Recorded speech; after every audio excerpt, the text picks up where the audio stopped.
భార్యాభర్తల బంధం అనేది కేవలం ఇద్దరు వ్యక్తుల కలయిక కాదు. 2 జీవితాలు, 2 మనసులు, 2 కుటుంబాల కలయిక. చాలా మంది ప్రేమించి పెళ్లి చేసుకుంటారు.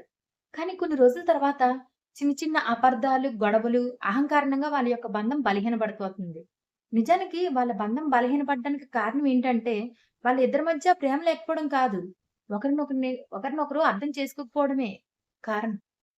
భార్యాభర్తల మధ్య బంధం బలంగా ఉండాలంటే, ముందుగా ఒకరి మీద ఒకరికి నమ్మకం ఉండాలి.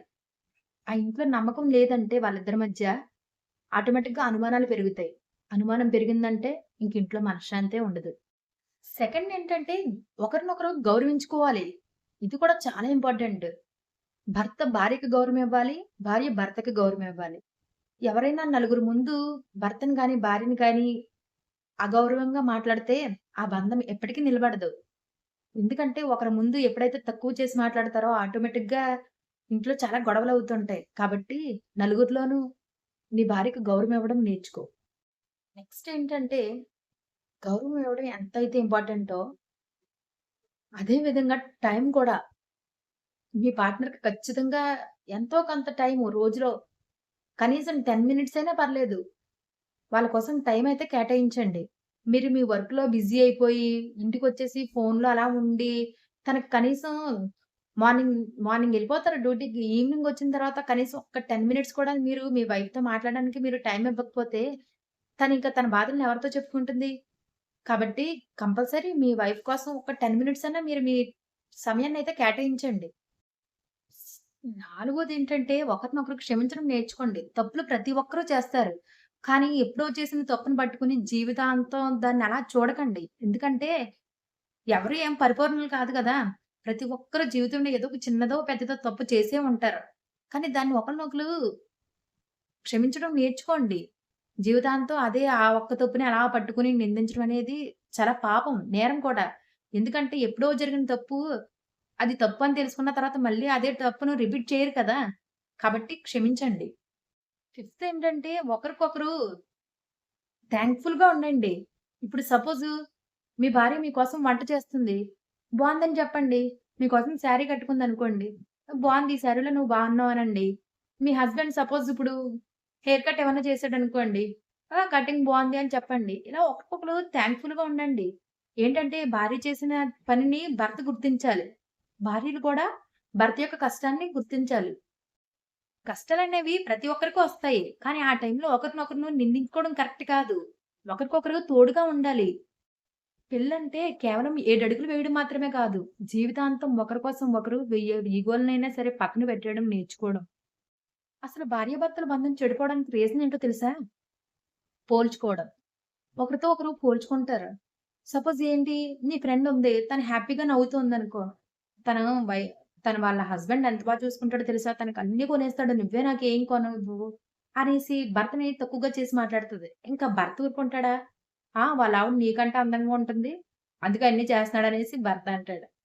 అసలు భార్యాభర్తల బంధంలో ఇలాంటియి అసలు పోల్ పోల్చడాలొద్దు.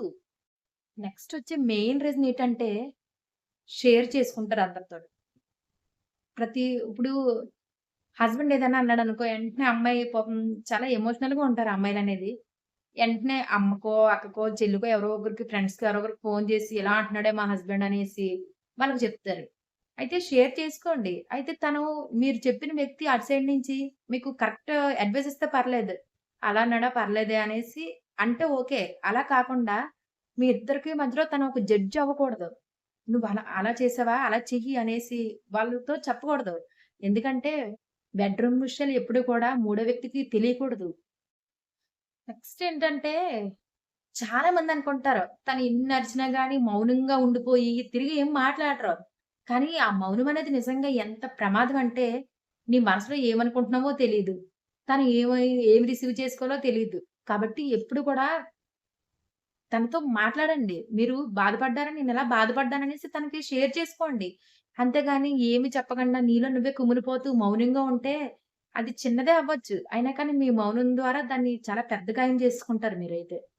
కాబట్టి ఇద్దరు వ్యక్తులున్నప్పుడు మీరు కలిసి చర్చించుకోవాలి గానీ, మౌనం అనేది చాలా ప్రమాదం. కాబట్టి మీకేదైనా సమస్యొస్తే మీ హస్బెండ్‌తో లేదంటే మీ వైఫ్‌తో మాట్లాడి తెలుసుకోండి. అసలు ఏమైంది? ఏంటి? అనేసి. అలా తెలుసుకోకుండా మౌనంగా ఉండి మీ దాంపత్యాన్నయితే మీరు చెడగొట్టుకోకండి. పెళ్ళంటే 100% పర్ఫెక్ట్ మనిషి దొరకడం కాదు.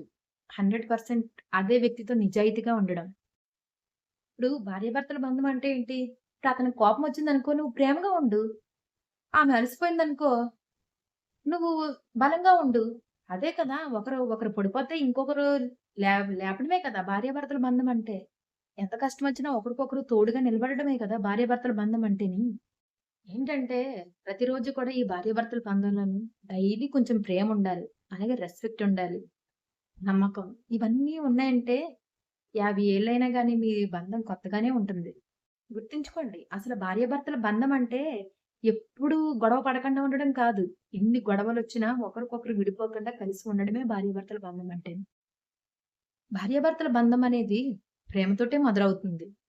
కానీ వాళ్ళ జీవితం లైఫ్ లాంగ్ హ్యాపీగా ఉండాలంటే నమ్మకం, ఓపిక, గౌరవం ఇవన్నీ ఉంటేనే వాళ్ళ జీవితం శాశ్వతంగా హ్యాపీగా ఉంటుంది.